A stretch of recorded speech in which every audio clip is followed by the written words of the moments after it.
नाशिकच्या जेवण करून सिलेंडर घेतलेला नाही।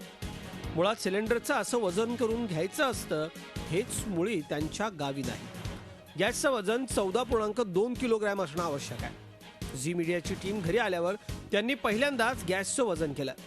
केवळ सील बघून आंधळा विश्वास ठेवून गॅस सिलेंडर घेतो असं सोनवणे कुटुंबियांचं म्हणणं आहे। मागे आम्ही वजन आम्हाला काही माहितीच नव्हतं। वजन करायचं आता आम्ही आजच पहिल्यांदा पाहिलं वजन हे करतात बुवा असं आम्ही पाहिलंच नव्हतं। तर ग्राहकांनी सिलेंडर खरेदी करताना सिलेंडरचं सील वजन आणि पावती असणाऱ्या किमतीची खात्री करून घ्यावी असं आवाहन गॅस डीलर असोसिएशनने केलंय। ते वजन करून घ्यायचं। त्याच्या व्यतिरिक्त आम्ही आमच्या कॅश मेमोवर लिहिलेलं आहे का सदर सिलेंडर आम्ही आपल्याकडे पाठवत आहोत, त्याचं कॅश मेमो प्रमाणे पैसे द्यावे आणि वजन करून घ्यावे आणि आपली खात्री झाल्यानंतर याच्यावर सही करून जी दुसरी पावती असते त्याच्यावर सही करावी।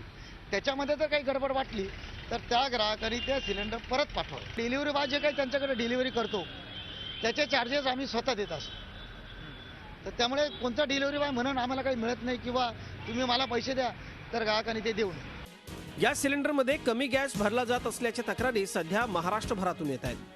वैधमापनशास्त्र खात्यानं वेगवेगळ्या ठिकाणी 1000 गॅस सिलेंडरची तपासणी केली असता त्यात सुमारे 450 सिलेंडरमध्ये कमी गॅस मिळत असल्याचं उघड झालंय। गॅसबाबत तक्रार असल्यास वैधमापनशास्त्र खात्याकडे ती करावी असं आवाहन आता करण्यात आलंय। एकूण वेट असतं समजा 14.2 kgच्या आपला सिलेंडरच्या गॅसचं वजन आहे, त्या आणि गॅसचं जे वजन आहे ते सिलेंडरवर लिहिलं असतं। ते दोघंही धरून एकूण वेट सिलेंडर घेण्याच्या अगोदर ग्राहकांनी चेक केला पाहिजे। जेव्हा त्यांना असं वाटतं की ते कमी आहेत जास्त आहेत तर त्यांनी सिलेंडर नकारला पाहिजे आणि आमच्याकडे तक्रार केला पाहिजे। तक्रार केली तर निश्चितपणे आपण कारवाई करू। त्यामुळे यापुढे तुमच्या घरी गॅस सिलेंडर घेऊन विक्रेता येईल तेव्हा नक्की वजन करून घ्या आणि आपली फसवणूक टाळा। मुंबईहून सागर कुलकर्णीसह मुकुल कुलकर्णी, झी मीडिया, नाशिक। झी 24 तास रहा एक पाऊल पुढे।